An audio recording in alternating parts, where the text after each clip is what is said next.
With that, we'll proceed first with the state. Mr. Blackwell, you may proceed with victim input.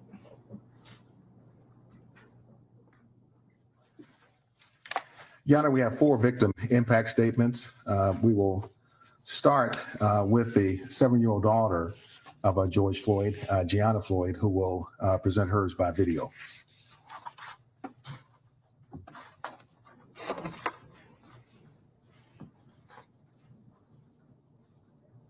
What do you miss most about your daddy? Well, I ask about him all the time. And that's kind of it. Yeah. Well, when you ask about him, what are you asking about? Well, I was asking, how did my dad get hurt? Do you wish that he was still here with us? Yeah, but he is. Through his spirit? Yes. Yes. And when you see your daddy again one day, what do you want to do when you see him? I want to play with him. What kind of games do you want to play with him? I want to play with him, have fun, go on a plane ride, and that's it. Yeah. Would you? We used to have dinner meals every single night before we went to bed. My daddy always used to help me brush my teeth. Oh. Do you miss him helping brush your teeth? Yes. How do you hope that the world remembers him? Well, they helped him because those mean people did something to him. Yeah. If you could say anything to your daddy right now, what would it be? It would be, I miss you and I love you. All right. Thank you, Gianna. I really appreciate you answering questions today. That was Gianna Floyd. Your Honor, next we'll hear from the nephew of George Floyd, Brandon Williams. Mr. Williams.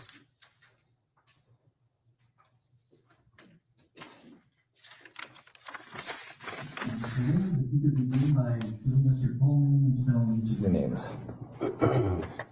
Brandon Williams, Brandon Williams.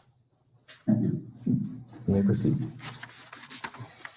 On Monday, May 25th, 2020, George Perry Floyd Jr. was murdered by Derek Chauvin in a malicious and insidious display of hate and abuse of power.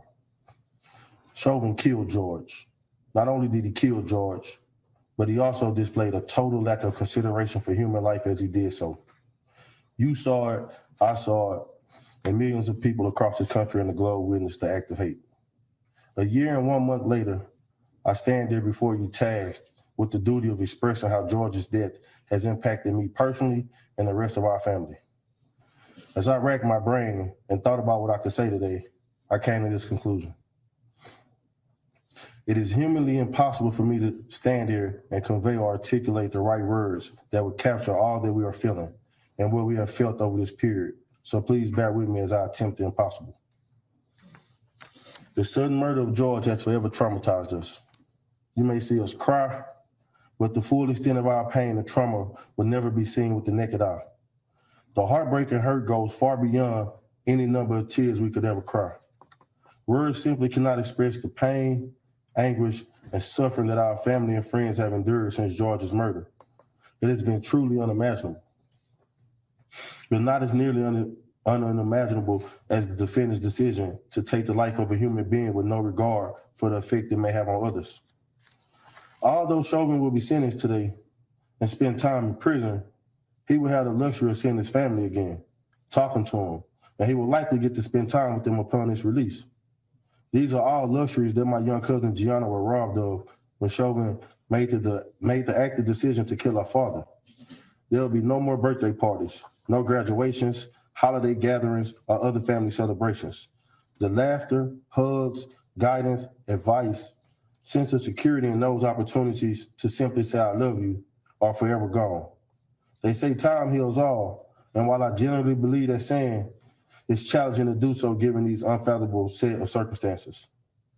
Before I conclude, I must highlight a few things. George's murder, this trial, and everything in between has been tragic and devastating. Our family is forever broken. And one thing we cannot get back is George Floyd. It is the request of my family that the maximum penalty for the crime for which the defendant was convicted be imposed. On behalf of my family, friends, community, and supporters, I wish to express my sincerest gratitude for allowing us opportunities of expression. Thank you. Thank you, sir.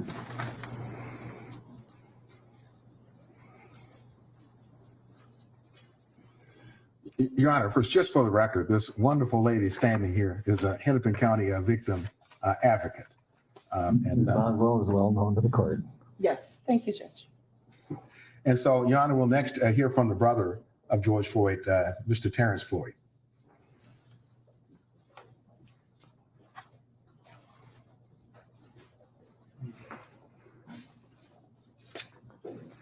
And Mr. Floyd, if you could state your full name, spelling each of your names. Yes. Terrence Floyd, that's Terrence, Floyd, Floyd. Go ahead.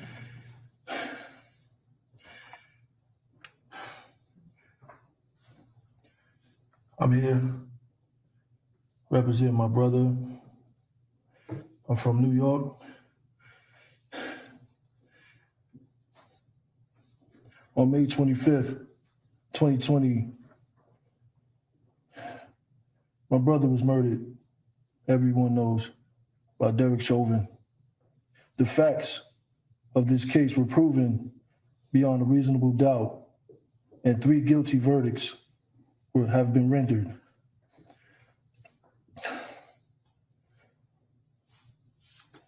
This situation has really affected me and my family.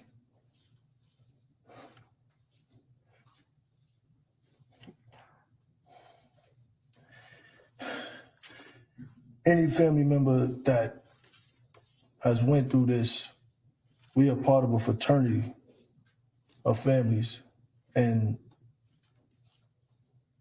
it's not one of those, fraternities that you enjoy.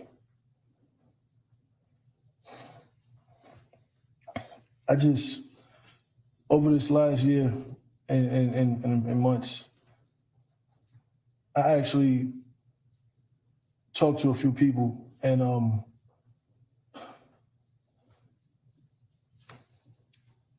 wanted to know from the man himself, why?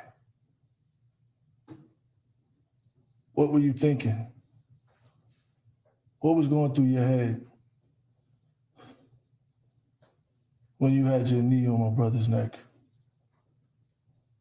Why when you knew that he posed no threat anymore, he was handcuffed, why you didn't at least get up? Why you stayed there?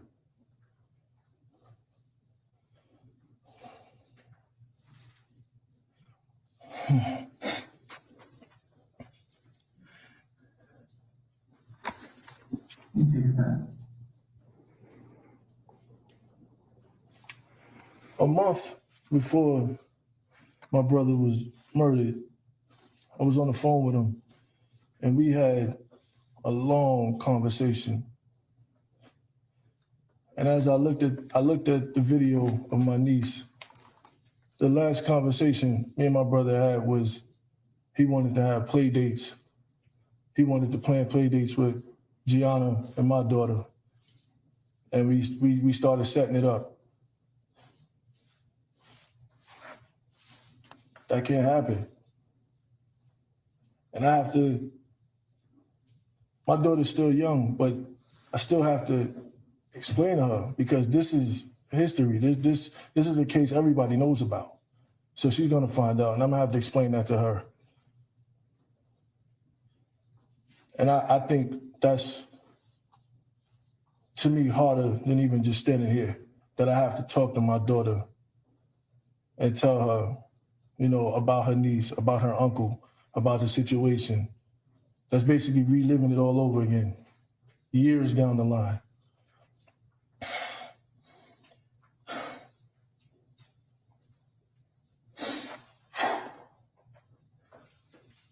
I'm here on behalf of my family, on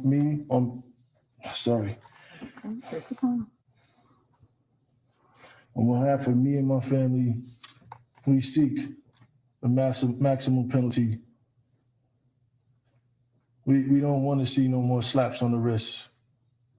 We've been through that already. In my community, in my culture, we've been through that already. Smacked on the wrist. No. Because if it was us, the roles was reversed, there wouldn't be no case. It would have been open and shut. We'd have been under the jail for murdering somebody. So we asked for that same penalty for Derek Chauvin. Thank you. Thank you, sir.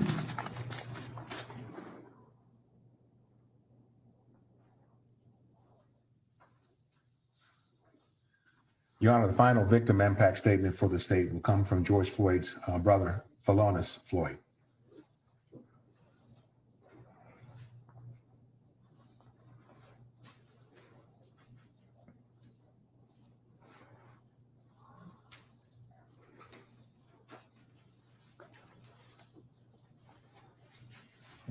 And sir, if you could begin by giving us your full name and spell each of your names, and I have permitted you to use your phone because you have notes on it. Is that correct? Yes, sir. All right. And you may proceed when you're ready. Giving us your full name first. Phalonis Floyd, spelled Philonise, last name Floyd, Floyd. And you may proceed.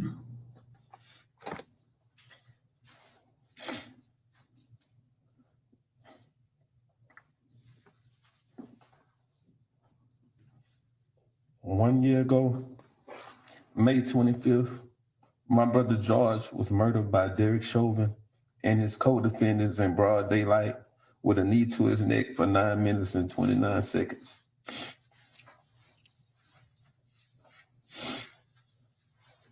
I was a trucker, and immediately my life changed forever. I began to speak to the world for George from the United Nations, Africa, Canada, Japan, and so many other countries. Every day, I have begged for justice to be served, reliving the execution of George, while others begged and pleaded for Officer Chauvin to simply just allow George to take a breath. I haven't had a real night's sleep because of the nightmares I constantly have hearing my brother beg and plead for his life over and over again. Even saying, "They're going to kill me. Please, officer." Screaming for our mom. I have had to sit through each day of Officer Derek Chauvin's trial and watch the video of George dying for hours over and over again. For an entire year, I had to relive George being tortured to death every hour of the day, only taking naps and not knowing what a good night's sleep is anymore. I've been lifting my voice tirelessly every day so that George's death will not be in vain. Honorable Judge Peter K. Hill, I thank you for allowing me to share this today. George's life mattered. So my family and I, most of all, my niece, Gianna.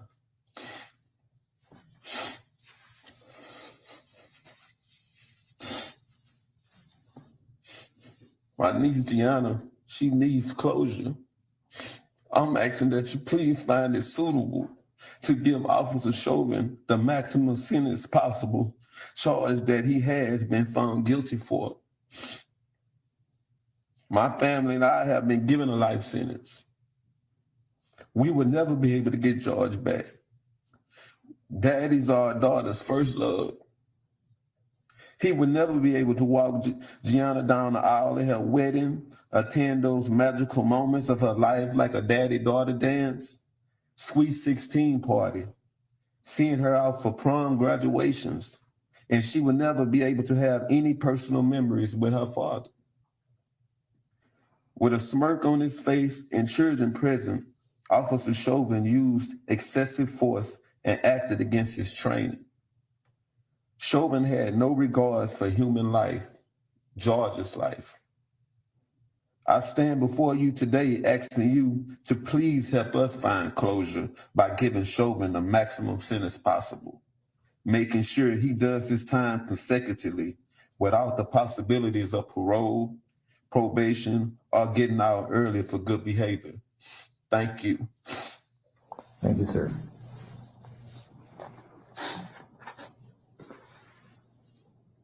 Mr. Frank.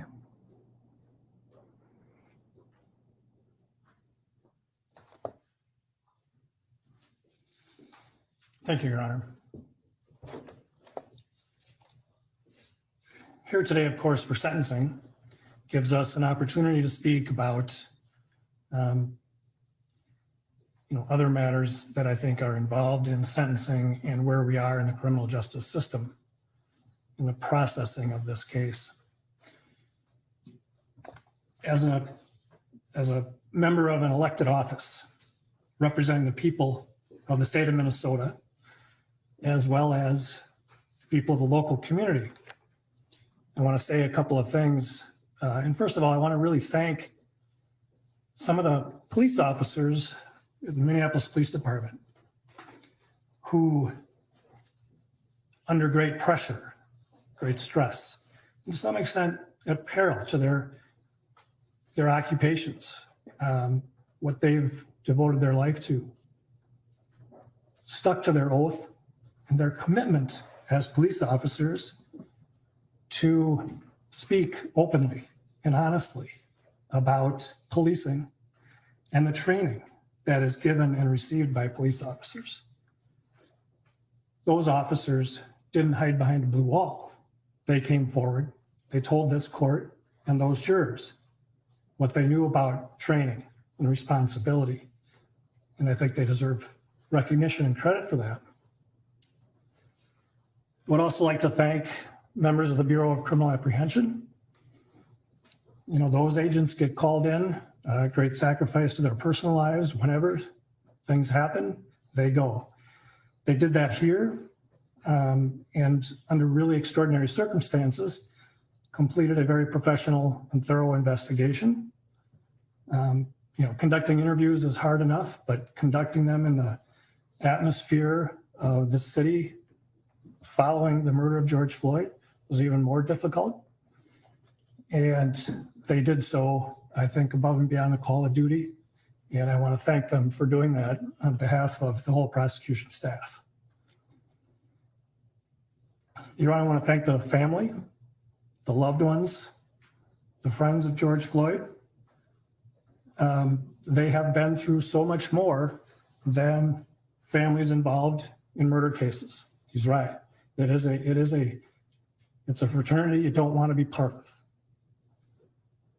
But they've been through so much more because of the pandemic and because of security, safety precautions that we've had to take. They have been through a lot. At a time when they try to grieve, like everybody does for the loss of someone, they are going through so much more. And I want to thank them, all of them, the family. The court saw a testimony from Philonise Floyd, Courtney Ross. These are people who are trying to deal with their loss, but they have to do it in a very public way and under very trying circumstances through no fault of their own. So I thank them. They have all been models of grace and understanding. And it's really remarkable, quite frankly. I'll, I think, come back to them again in a little bit. Your Honor, we have submitted a sentencing brief. I would incorporate that. I guess I would incorporate my comments today into that memo. But I do think there are things that I want to bring out today in my arguments. For hundreds of years, the court had discretion in sentencing. It was the trial court's decision on what a sentence should be. The recognition that the trial court sat through the trial, watched the evidence, and saw how it affected people, informed the court's discretion. And the legislature passed the guidelines in a legitimate attempt to try and even out sentences. They defined certain presumptive sentences, as we all know, for typical crimes. For each crime, the typical crime. But they did not remove discretion for sentencing judges. They recognized that nobody is better suited to decide whether this is the typical case represented by that guidelines presumptive sentence, or if there are reasons why this is worse than that. And the guideline still gives this court discretion when there are aggravating factors to give a more serious sentence than what the guidelines presumption calls for. And as you know, we are asking you to do that today. As this court found, there are 4 aggravating factors that we have identified. They go beyond a list of just what those factors are. We have not just done our homework and found a list. The court made good findings, detailed findings about those factors. And we think they justify a greatly increased sentence. This is not the typical second-degree unintentional murder. Supreme Court in our state has said that, and very recently, even 1 aggravating factor is sufficient to go twice the top of the range. Here we have 4. The first one that the court found is an abusive position of trust and authority. And the court specifically found that when Mr. Chauvin was acting as a police officer, he had a position of trust and authority. That is certainly true. We trust police officers. We trust them when we need help. We call them for help. We trust that they're going to take care of the problems that they are assigned to deal with, right? We trust them. We also give them great authority. We give them great power. We give them power to use force that individuals would be prosecuted for using, right? We give them authority to arrest, to detain. And with great power, of course, comes great responsibility. So they're not sent out there by themselves to do this. They're given substantial training. This court saw all of that through the trial in general and in specific to Mr. Chauvin and the other 3 officers. They're given training on the use of force, the proportional use of force. The force used has to be warranted by the threat.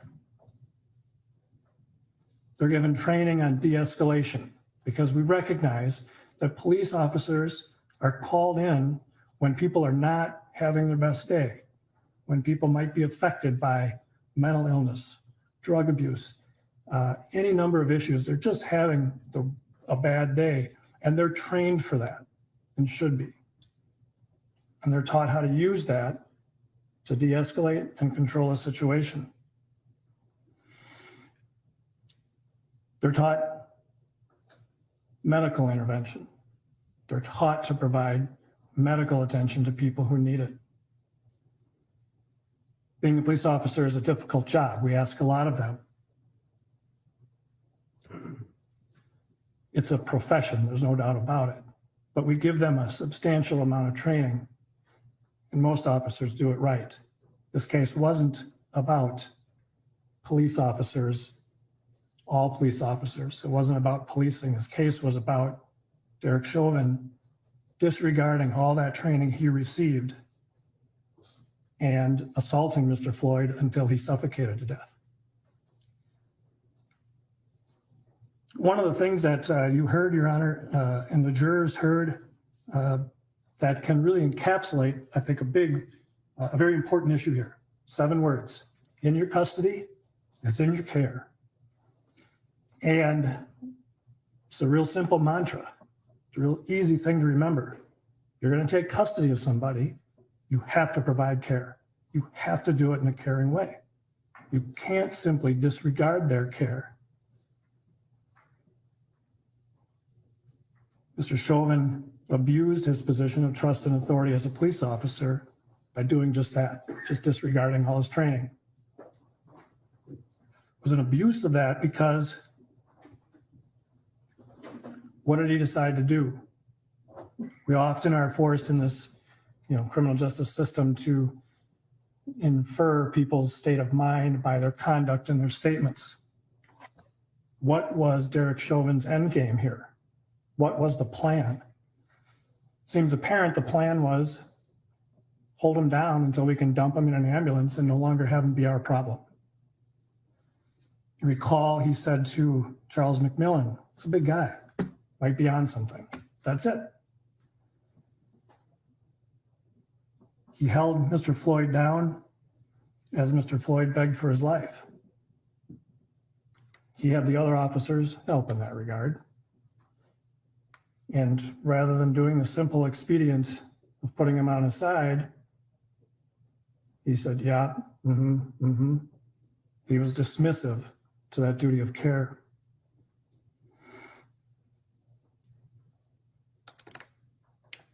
We trust that arrestees will be treated with respect, reasonable force, and that their medical needs will be addressed. I'm paraphrasing from the court's findings. That trust was violated. We trust that they will use their authority reasonably. And this was a particularly egregious abuse of that force. Again, paraphrasing the court's findings.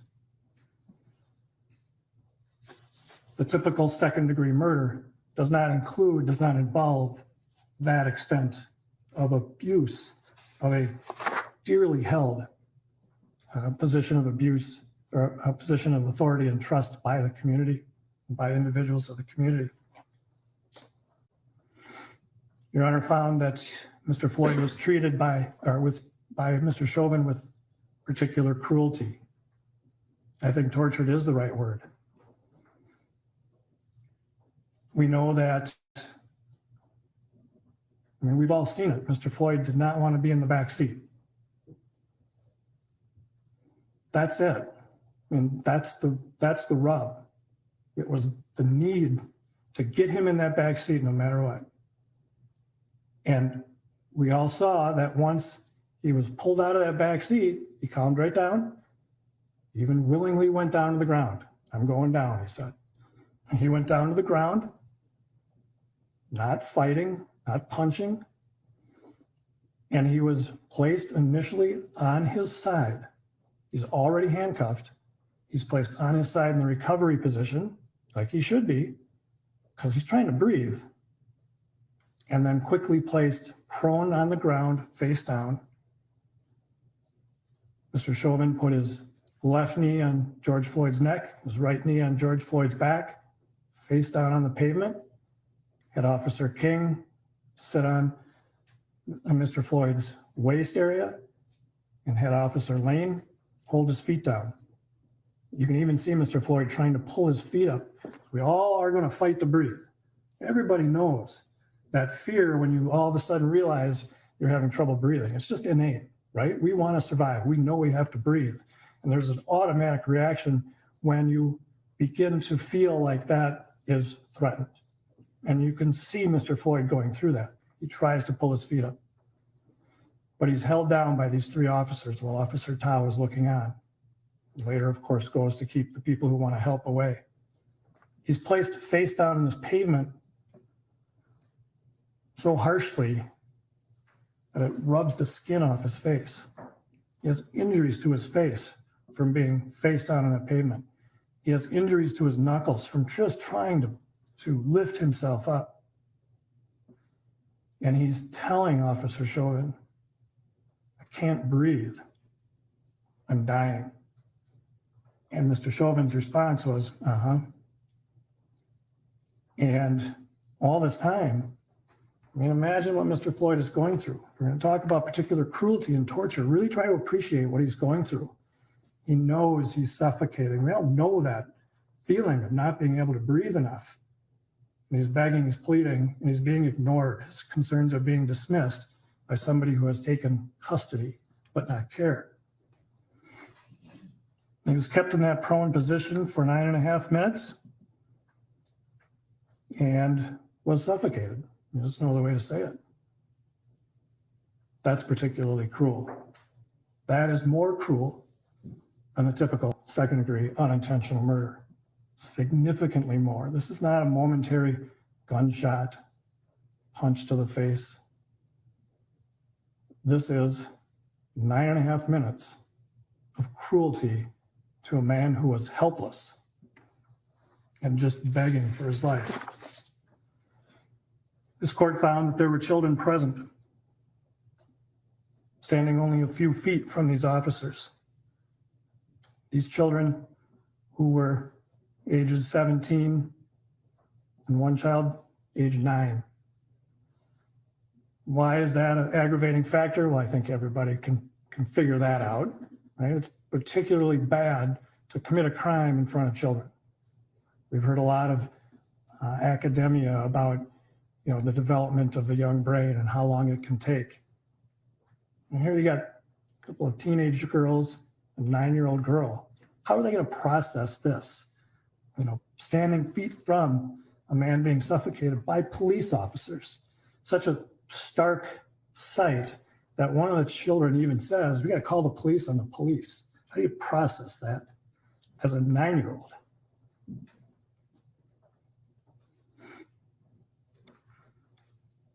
The children were not only present watching a man die. We've all seen, if you haven't, you really need to look at George Floyd's face as he's dying, he's suffering. The children have to watch this. But not only that, police officers, and there are people around them wanting to help. And at one point, and sure, they got upset. At one point, Mr. Chauvin points his mace, grabs his mace to keep him back. How does a child look at that? There's another officer screaming at them to get back. The typical second-degree unintentional murder doesn't involve children standing feet away watching a 9.5 minute suffocation of a man begging for his life.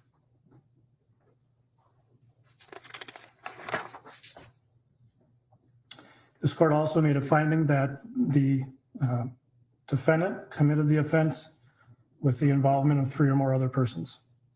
Lane and King were involved directly in the restraint, and that Tao kept the bystanders at bay. I've already talked a little bit about Lane and King's role in holding Mr. Floyd down.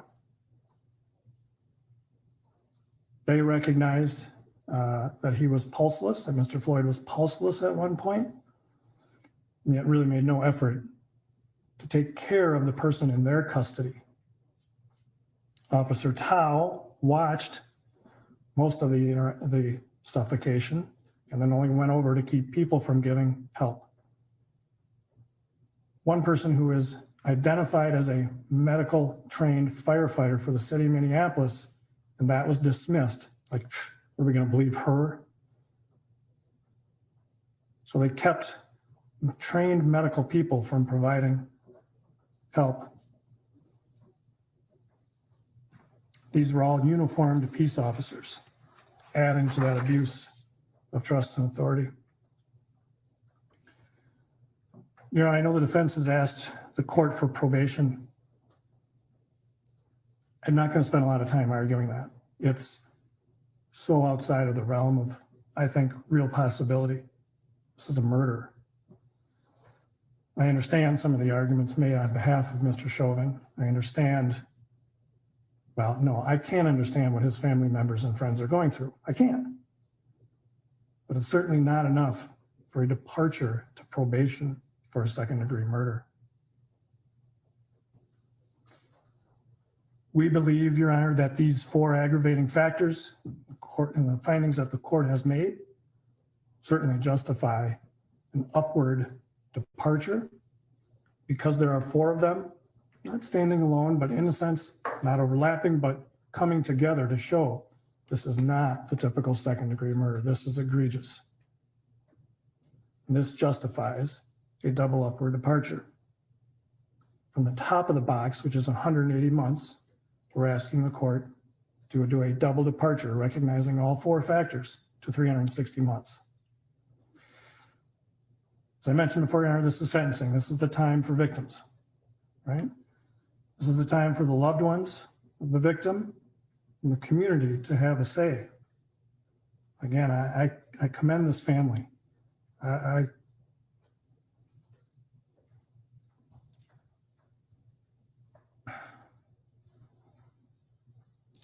commend all of the loved ones, the friends, the people that have been involved in this case for tolerating and being gracious. None of this, of course, can bring George Floyd back. That's very true. But this is the time for our criminal justice system to say, we hear you. This is the time for their criminal justice system to say, we recognize that this harm you're going through is real. And while we can't feel what you're feeling, we know we can do what your criminal justice system should do and recognize the severity of this crime and reflect that in the sentence to be given. It's time for this criminal justice system to say, we recognize this is more serious than the typical second-degree unintentional murder. The four reasons the court found reflect that and give this court more than an adequate basis to do that. Your Honor, we asked the court to impose a sentence of 360 months, commitment to the Commissioner of Corrections. As you know, Your Honor, there are no fines in murder cases. And we would ask the court just to reserve the issue of restitution. We can clarify that with the family and present that to the court for 30 days. Thank you, Your Honor. Anything further from the state? No, Your Honor. Okay. Mr. Nelson. Okay. I'm sorry. Mr. Blackwell? I'm sorry, I just,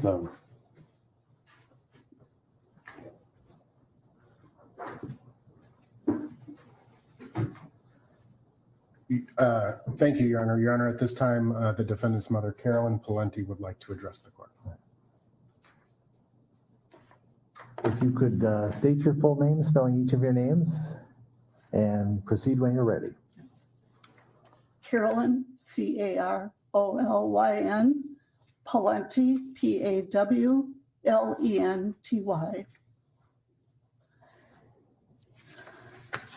I am the mother of Derek Chauvin. I am here to speak on behalf of my entire family. On November 25th, 2020, not only did Derek's life change forever, but so did mine and my family's. Derek devoted 19 years of his life to the Minneapolis Police Department. It has been difficult for me to hear and read what the media, public, and prosecution team believe Derek to be an aggressive, heartless, and uncaring person. I can tell you that is far from the truth. My son's identity has also been reduced to that as a racist. I want this court to know that none of these things are true and that my son is a good man. Derek always dedicated his life and time to the police department. Even on his days off, he would call in to see if they needed help.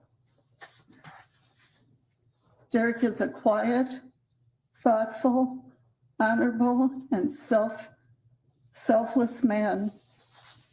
He has a big heart, and he always has put others before his own.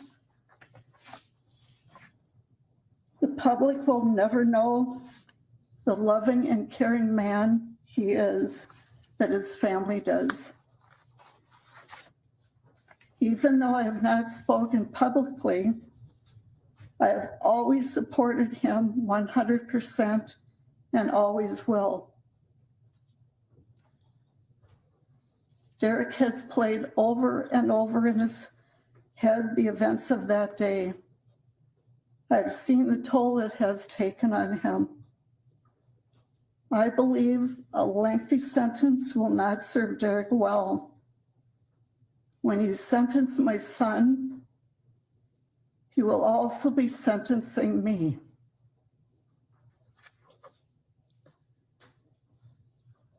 I will not be able to see Derek, talk to him on the phone, or give him our special hug.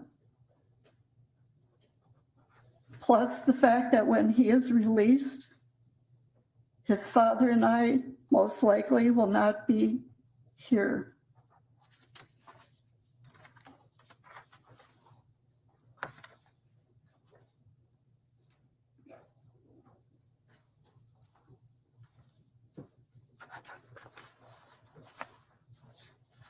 Derek,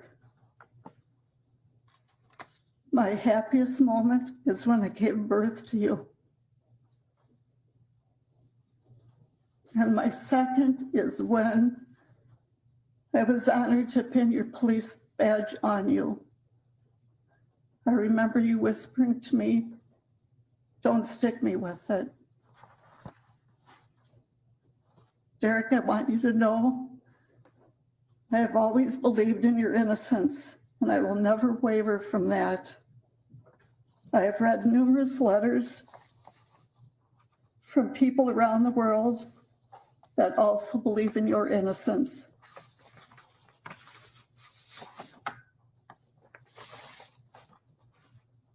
No matter where you go, where you are, I will always be there to visit you. I promise you I will stay strong, as we talked about, and I want you to do the same for me. I will do what you told me to do, take care of myself, so I will be here for you when you come home.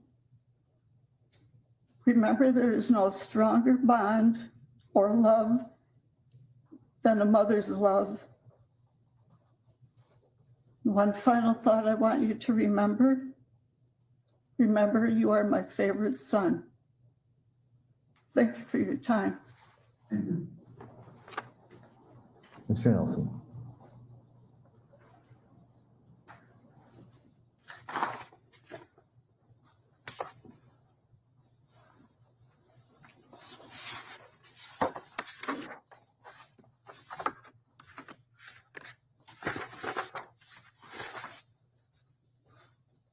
Thank you very much, Your Honor. It is my intent that my remarks this afternoon be quite brief. I do not intend to relitigate the facts of this case, nor spend any substantial time looking at the law. The court is very familiar with the facts of this case, and the parties have fully briefed the court relevant to the sentencing factors. And we recognize that in any case, any sentencing that comes before the court is tasked with a difficult job. The court must craft a sentence that serves the interests of justice, a rather nebulous term. The court must take into consideration the victim impact, public interest, as well as the circumstances and the history of the defendant. And in this case, more than any other that likely any of us have ever been involved in, that task is exceedingly more difficult. In my remarks today, I just wish to briefly address each of those three considerations, starting with the public impact. As I believe we are all cognizant of, this case is at the epicenter of a cultural and political divide. We tried to keep a lot of that out of the courtroom during the trial and make this case about the facts. But we recognize what has happened as a result of this case. There are a great number of people who will view any sentence you pronounce as overly lenient and insufficient to satisfy justice. But there are an equal number of people who will view any sentence you pronounce as draconian or overbearing. Either way, some percentage of the public will view your sentence as a miscarriage of justice. The intensity of the public interest in this case cannot be understated. I trust that the volume of correspondence that each of us has received from the public at large is indicative of these very sentiments on both sides. As I was informed just yesterday, the Attorney General's office established a website, some web submission to accept community impact statements. Again, in my understanding is in a little over 2 weeks, they received over 1,000 submissions. Again, on both sides. By my very best estimate, since my representation of Mr. Chauvin began last summer, I would estimate that I have received over 5,000 emails, over 1,000 voicemails, and hundreds of handwritten letters. Again, from both sides. And I expect that Your Honor has likewise been inundated with public comment and scrutiny. The impact that this case has had on this community is profound. It goes far beyond what happened on May 25th of last year.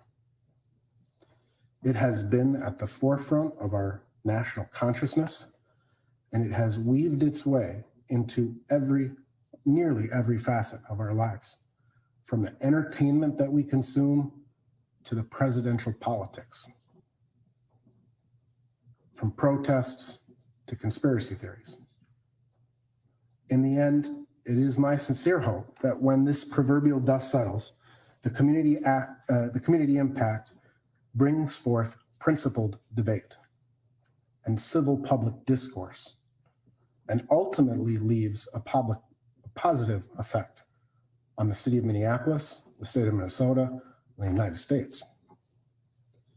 But nevertheless, while this court may consider the community impact, it is for these very same reasons that the court must turn to the foundational legal principles and remember that justice is blind. Law is built on reason and common sense, and it cannot be permitted to be assailed by public opinion. Turning to the second consideration, which is the victim impact, the death of George Floyd. The death of George Floyd was tragic.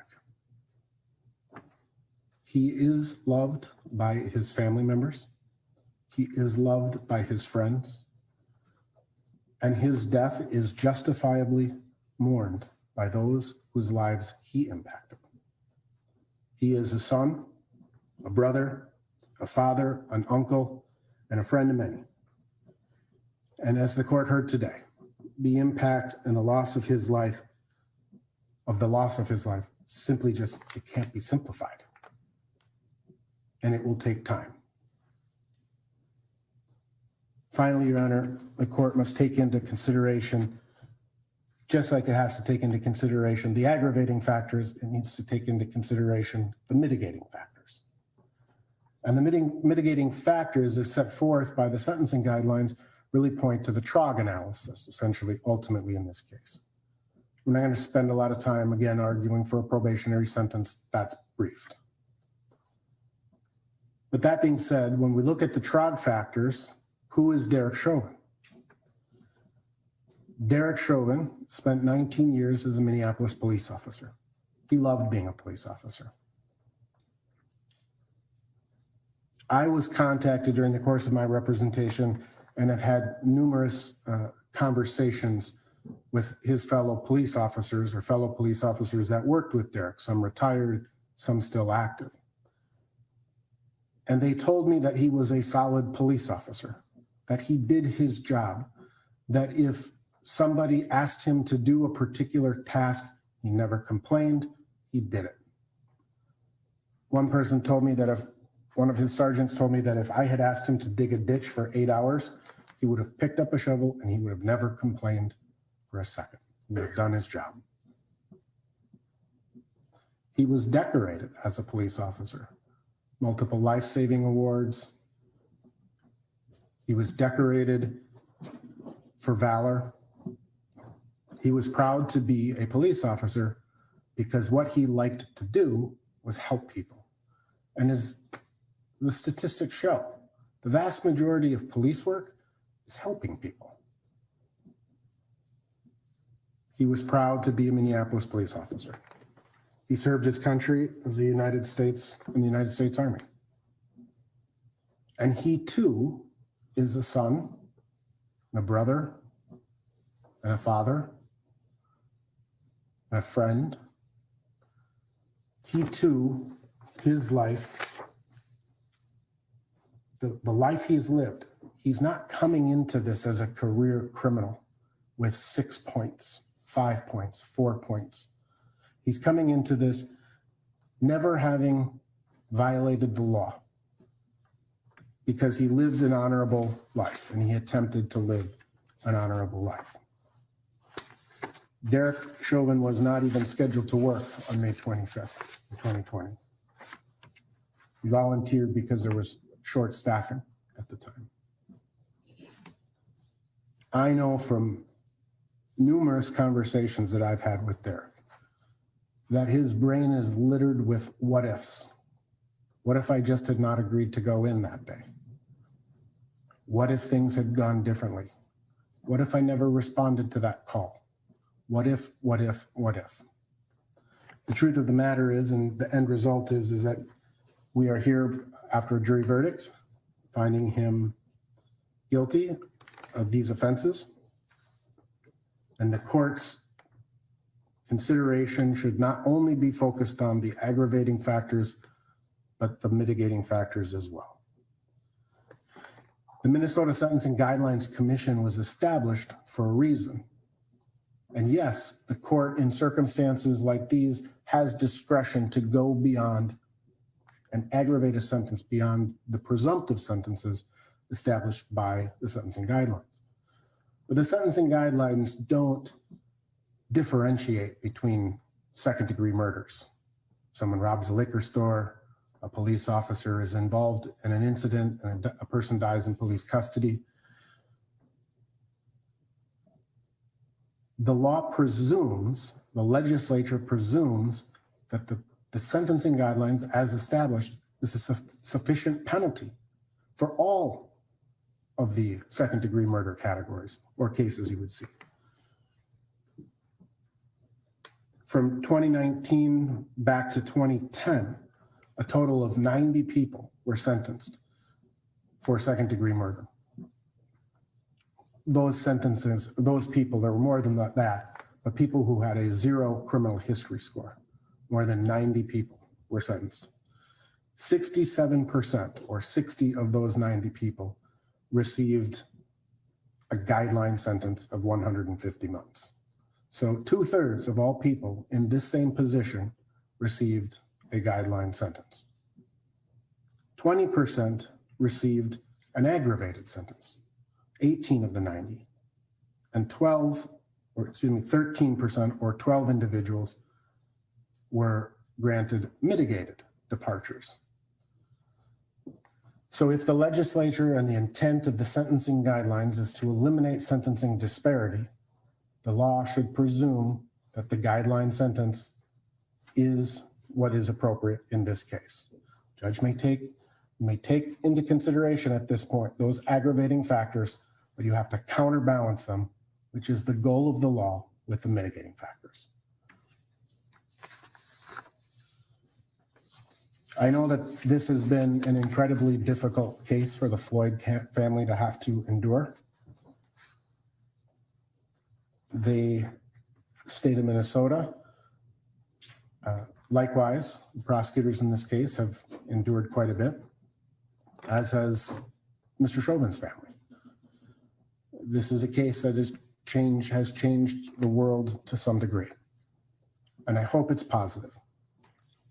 But it's my hope that the court follows sentencing guidelines, applies the law in a reasoned manner, and imposes a just sentence.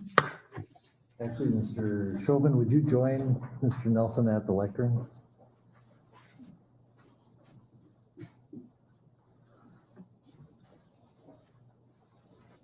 Mr. Chauvin, this is your opportunity if you wish to give any input to the court. And so I turn it over to you and your attorney. Thank you, Your Honor. At this time, due to some additional legal matters at hand, I'm not able to give a full formal statement at this time.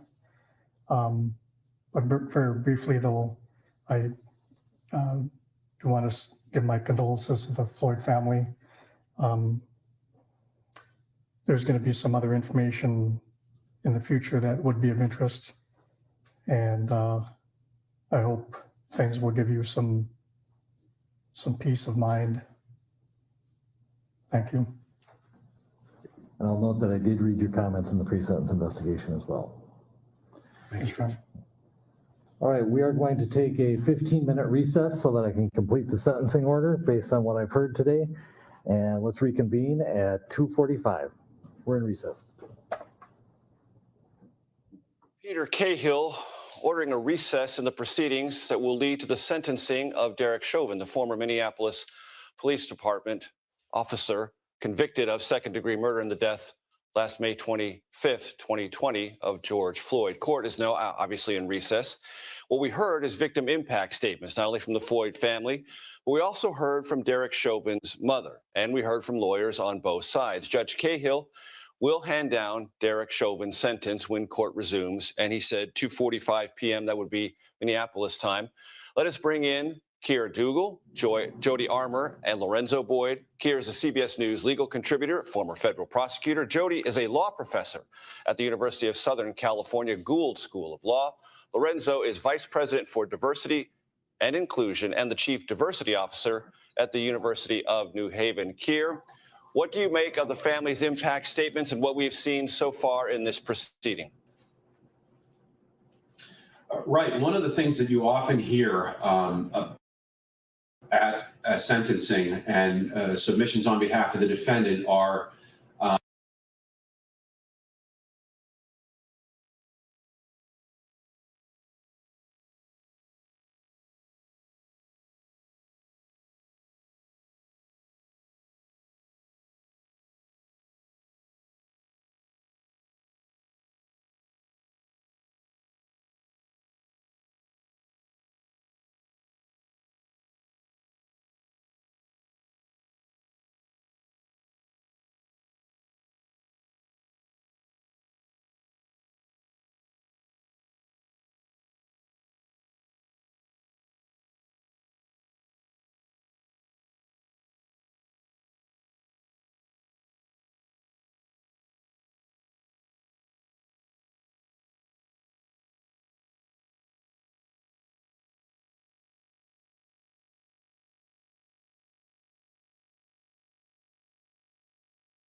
comments about the effect on the family. And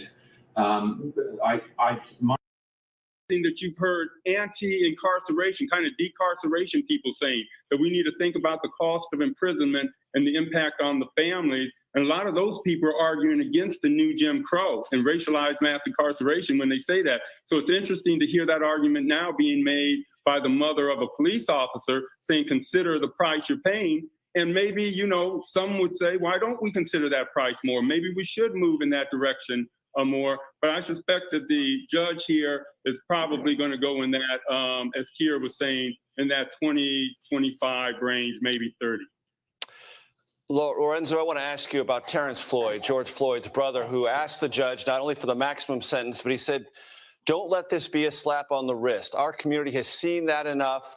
We don't want that in this case. That counteracts, or at least attempts to counteract, what Carolyn Palenti, Derek Chauvin's mother, said, asking for something much more lenient. Broadly speaking, how do you think those arguments will influence the judge and impact any future relationship in Minneapolis and nationwide between police and our communities?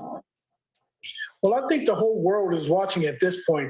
And what a lot of people in the community are feeling, particularly those in the Black community, they're not necessarily hoping for justice. What they're looking for is the absence of injustice, because that's what a lot of people have been facing when police officers have gone rogue in the past and have done things like this, and they've gotten a slap on the wrist. So a lot of people are kind of optimistically hoping that the right thing is going to happen and that the judge will go a little bit more harshly than leniently. And I think that's what a lot of people want. And I think that would also be a good sign for most good police officers, because there are very few police officers out there that are siding with what Derek Chauvin has done. They want to distance themselves. Community members want to distance themselves. And again, we need to do this before we can heal and move forward. We have to acknowledge the pain, and somebody has to be held accountable. And levels of accountability are needed first, and then the healing process can go forward. There are no shortage of voices on this particular story. We want to add another voice to our conversation.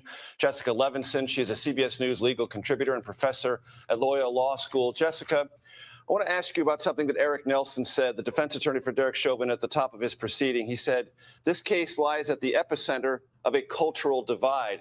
Is that how it looks to you? Because it doesn't seem to me, yes, there are those who have taken up Derek Chauvin's cause in this, but it seems to me the preponderance of feeling in this country, not just among prosecutors, police, but the country at large, is this is a moment, a shocking, horrific moment, and it's not a divide. It's like a pursuit of justice to, if not redress previous injustice, but at least get it right in this case.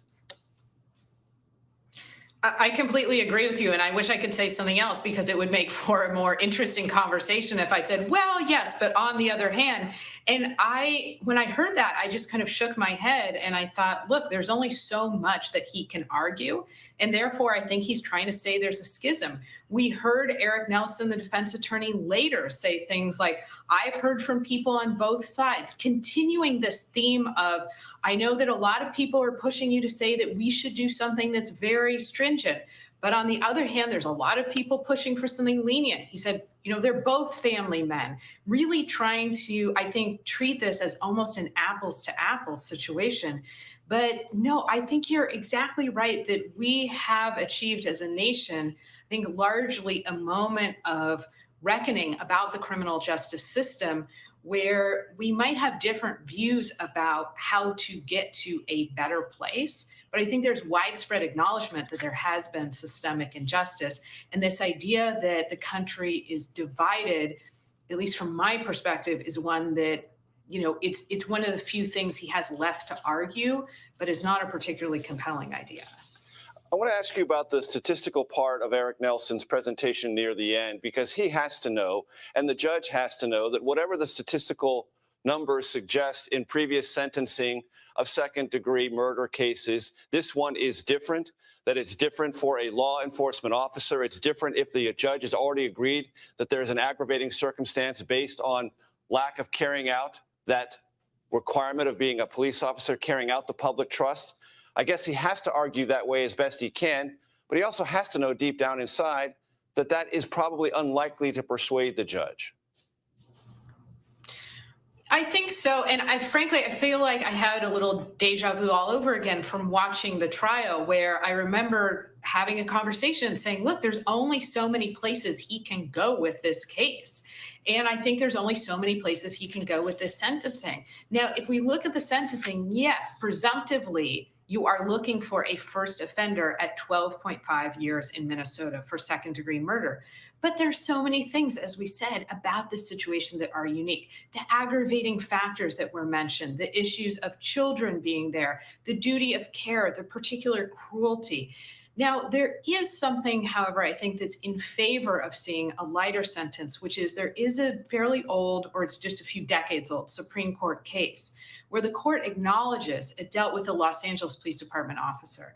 And the court acknowledges when it comes to putting police officers in prison, they're probably going to be in solitary for their own protection. And that type of solitary confinement with which Officer Chauvin is now serving can be, in fact, a harder psychological type of time. So that could be viewed as a mitigating factor. Having said all that, I don't think the statistics here, I mean, we're talking about a defense attorney who asked for probation. You know, he has a duty under the law to vigorously advocate for his client. It doesn't mean that his advocacy is going to win the day. And in this case, I don't think it will. It's worth pointing out that neither attorney, neither the defense attorney nor the prosecutor, spent very much time, if any, on the probation part of this conversation. Kira, I want to ask you about something that Derek Chauvin said. He was given an opportunity to speak to the court. He offered condolences to the Floyd family. And then he said something I'd like to get your reaction, whatever it might be, to saying, as he turned to the family, there's other information that may come out, and I'm paraphrasing here, that may give you some peace of mind. Any reaction to that from your courtroom experience or your understanding of the law, or what he might have been driving at?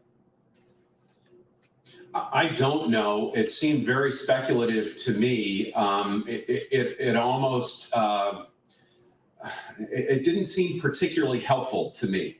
You know, the circumstances here, he's charged in a federal case.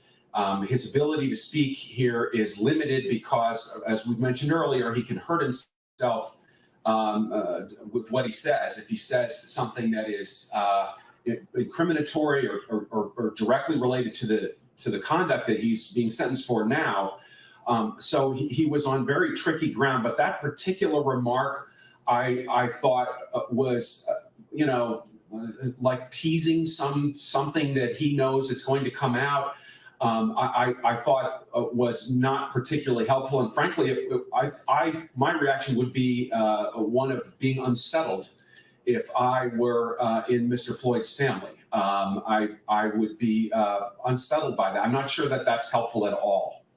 Lorenzo, if I could, let me ask you about the totality of not only what Derek Chauvin said, what briefly he said, but also what his mother, Carolyn Palenti, said. There was no reference from his mother, and we can all understand a mother's love for her son and advocacy for her son in any set of circumstances. But she didn't say anything to the Floyd family in general or in specific. And she said, I still believe in your innocence. And to the earlier conversation we had, when you sentence Derek Chauvin, Judge, you're also sentencing me, deeply personalizing this, but not sending anything of a personal condolence in the direction of the Floyd family. In general, how do you think that will be viewed within the community at large and those watching this trial very, very closely? Well, as we're watching this and as we're doing this in live time, I'm actually paying attention to social media and Twitter. And a lot of people are saying all sorts of negative things about those comments.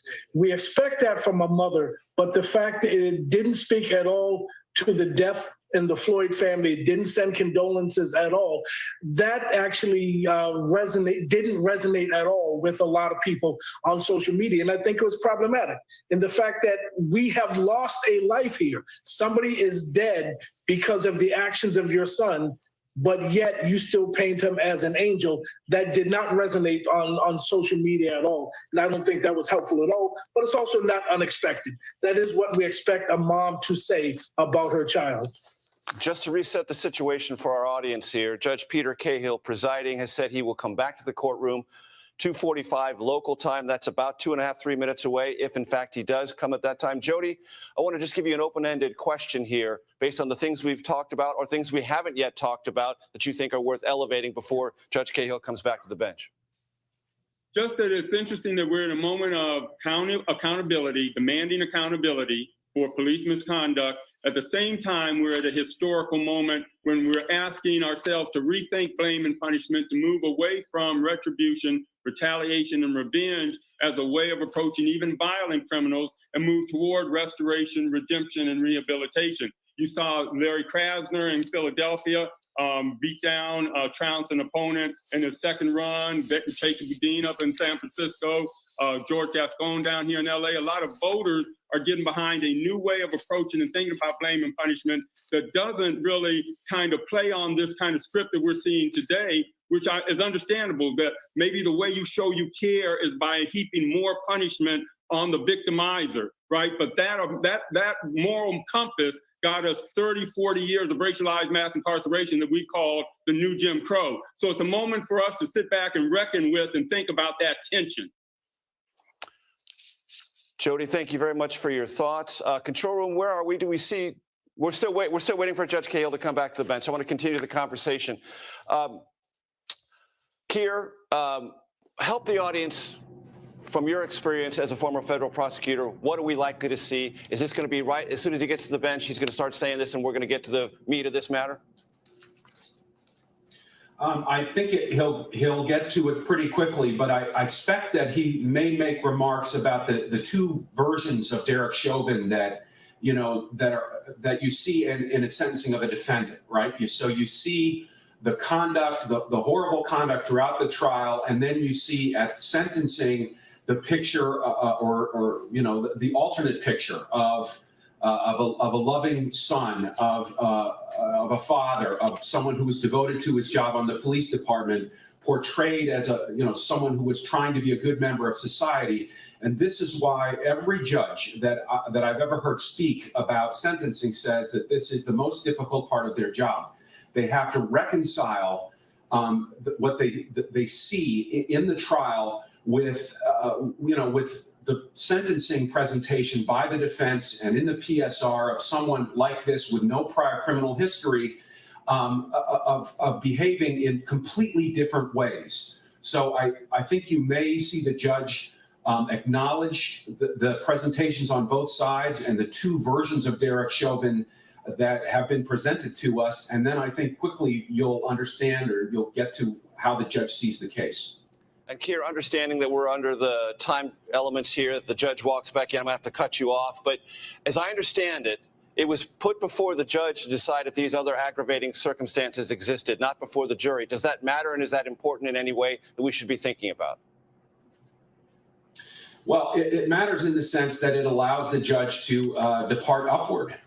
As we've also heard, the mitigating factors, perhaps the idea that he will be in solitary confinement as a mitigating factor is something that the judge may weigh to counterbalance those things. But the judge has a lot of discretion now. As we started off, the polls here are 30 years on the one hand asked by the prosecutor, probation and time served on the other. The judge really could land anywhere in that range, but I expect it to be closer to 30 given the circumstances here. Renzo, again, understanding that we're under a tight time constraint, possibly the judge could walk in at any minute, but I want to give you an opportunity, and I don't want to put undue pressure on you speaking for everyone in the quote unquote community, but in general, based on your experience, your lived experience, the conversations you have and are having, what do you think the level of anticipation is across the country right now as we wait for Judge Cahill to come back to the bench? I think most people are thinking that it's going to go a little longer than shorter. There's still a lot of people who think that, history has shown us that we don't do a really good job holding bad cops accountable. So a lot of people are bracing for that. But even when I'm training police officers around the country and talking to them privately, even they're saying that this was really bad and this should be a pretty long sentence. This is really bad. And they also say, I wonder if you are hearing, it's an anomaly. It's so outside of bounds. It's not really a part or shouldn't be a part of overall police reform in general. Are you hearing that pushback? And if you are, do you believe that is justified?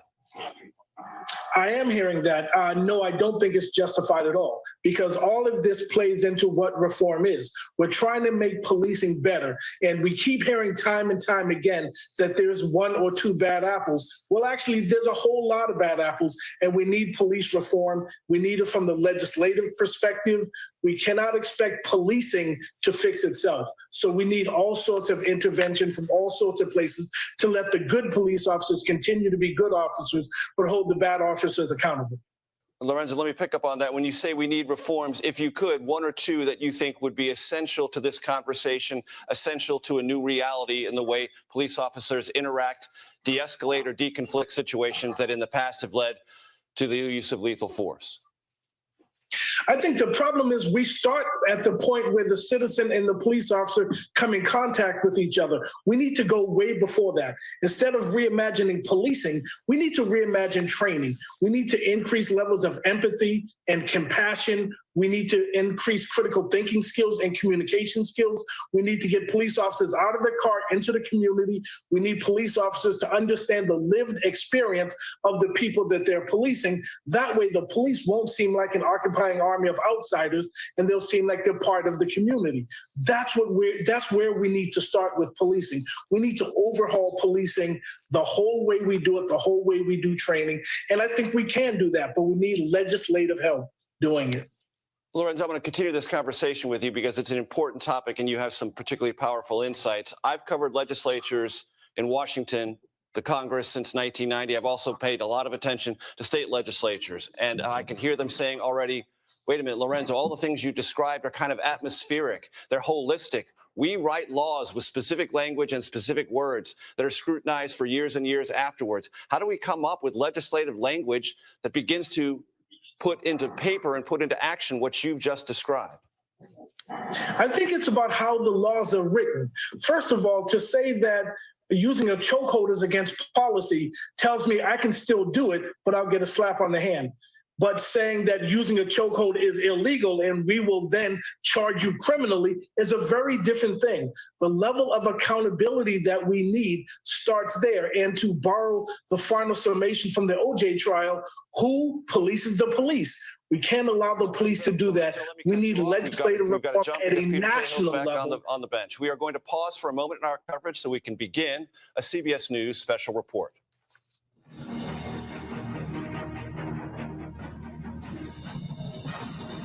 This is a CBS News special report. Good afternoon, everyone. I'm Major Garrett in Washington. The nation's eyes are on a courtroom in Minneapolis as former officer Derek Chauvin is sentenced for murdering George Floyd. He faces a maximum of 40 years. Judge Peter Cahill is about to deliver the sentence. Let us listen in. That you took the time to stay with this case and to provide me with input. I have reviewed the pre-sentence investigation and carefully considered all the facts of the case and the law. But my comments are actually going to be very brief because most of it's going to be in writing. I have a 22-page memorandum that is going to be attached to the sentencing order. And why am I doing it in writing?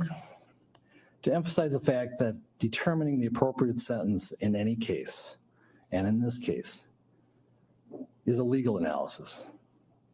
It's applying the rule of law to the facts of an individual and specific case. And that is why, as opposed to trying to being profound here on the record, I prefer that you read the legal analysis that explains how I determine the sentence in this case.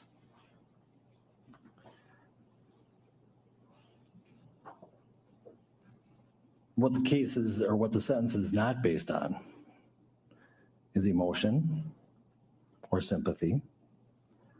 But at the same time, I want to acknowledge the deep and tremendous pain that all the families are feeling, especially the Floyd family. You have our sympathies. And I acknowledge and hear the pain that you are feeling. I acknowledge the pain not only of those in this courtroom, but the Floyd family who are outside this courtroom and other members of the community. It has been painful throughout Hennepin County, throughout the state of Minnesota, and even the country. But most importantly, we need to recognize the pain of the Floyd family.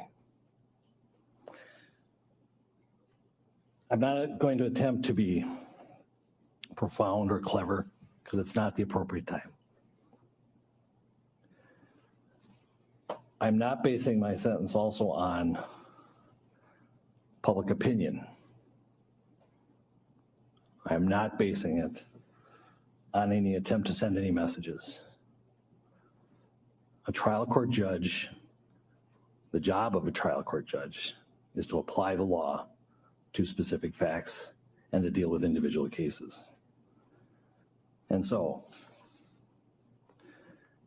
Mr. Chauvin, as to count one, based on the verdict of the jury finding you guilty of unintentional second-degree murder while committing a felony under Minnesota Statute 609.19 subdivision 2 paren 1, it is the judgment of the court that you now stand convicted of that offense.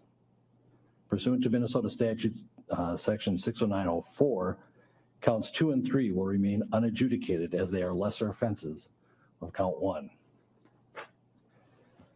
As sentenced for count 1, the court commits you to the custody of the Commissioner of Corrections for a period of 270 months. That's 270. That is a 10-year addition to the presumptive sentence of 150 months. This is based on your abuse of a position of trust and authority, and also the particular cruelty shown to George Floyd. You're granted credit for 199 days already served. Pay the mandatory surcharge of $78 to be paid from prison wages. You're prohibited from possessing firearms, ammunition, or explosives for the remainder of your life. Provide a DNA sample as required by law. Register as a predatory offender as required by law. And then you will receive a copy of the order and also the attached memorandum explaining the court's analysis. Anything further from the state? If this needs to be said, we just ask that it be executed forthwith. Defendant is remanded to the custody of the sheriff to be transported back to the DOC or whichever custody is currently holding him. Anything from the defense? No, Your Honor. All right, thank you. We are adjourned. Judge Peter Cahill has just announced the sentence of former Minneapolis police officer Derek Chauvin, 22.5 years. Jamie Yukis of CBS has covered this court case from the very beginning. She joins us now from Minneapolis. Jamie, set the scene. If there's any reaction out there or what you have your own reaction based on what you heard before this verdict being announced there in Minneapolis. Well, I think everyone, including the crowd behind me in front of the government center, was surprised when Derek Chauvin's mother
I'm really sorry. Hopefully you guys can hear me now. Hold on, let me make sure. Not sure. I've been having some issues. There we go. I think you can hear me now. I've been having some issues with audio, and I thought a reboot would fix it. It did not. yesterday, and so I've been waiting on a laptop now for like 2-3 months, and I'm still waiting. What I was trying to say, for those that you didn't hear me, and it's probably good you didn't hear me, because I am very disappointed right now. I don't know what to say. That was one of the most callous murders of an individual that I've ever seen in my life. And I watched a man use his power and his control and his badge to do it. He deserved the maximum penalty, period. I don't know what the system is like in regards to parole and what that's going to mean for a total amount of years that he's going to spend in prison. But no, I'm not happy. I'm not happy. I'm not happy. No. First, it was 40. It was supposed to be 40 years. Then prosecutors went in there a month or so ago talking about they were going to go for 30. And then the judge comes in talking about 22 and a half.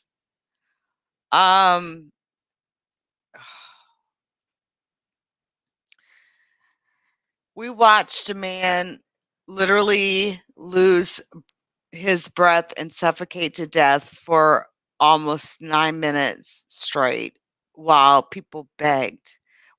People begged you. They begged you, Derek, to take your knee off of George Floyd's neck. They begged you. And all you're going to do is 22 and a half years. Do you know how many people that are in prison right now behind weed, cocaine, heroin, that are doing 30, 40, 50-year life sentences? I got a friend right now, a classmate, I should say, doing a 99-year sentence in the Texas State Penitentiary for hitting a man with a vacuum cleaner. Yeah, it was an aggravated assault, but that carried 5 to 99. But he got 99. He was 17 years old. You go to those rural areas, man, when I tell you that I could take you all down to Lamar County or Red River County and absolutely amaze you with some of the sentences that have been handed down to 16, 17, and 18-year-old people. 50-year sentences, 70-year sentences. And he's going to do 22 and a half. What, is he going to be a celebrity in jail too? And what's up with the haircut? What's up with the fucking haircut? Excuse my French. Why is he walking up in here looking like a skinhead today? I'm disgusted. I'm disgusted. I'm so disgusted. I'm so disgusted right now. Like, we all sat here a year ago in May of last year, 2020, all of us, we sat here and I covered this story from day one. I have covered this story. We watched the original video. We were finding the sources. People were dropping sources of video during the show, and we watched for almost 9 minutes. Derek Chauvin. Now look at his hair. Look at his hair here. That's how he typically has worn his hair. But all of a sudden, he's coming up in there today like he's bald all of a sudden. What's up with that? I mean, I know people need protection and all. That's what I'm saying. Because think about it. He's a police officer who's going to prison for the murder of a man. There's no way the blacks are going to accept him. There's no way the Latinos are going to accept him. He has nobody but the white people that are going to accept him. And the only gang for that is the Aryan Nation. And if you haven't, did some research on the Aryan Nation, you should. Are you kidding me? Really? You can't get your hair cut? Are you looking at his haircut? Especially in a case that's a bit racially charged? What the hell are you talking about? Yeah, you can get your hair cut, but it's unusual for Derek Chauvin to do it the day that he's getting sentenced for the murder of a black man. So, whatever. And did not apologize to the family,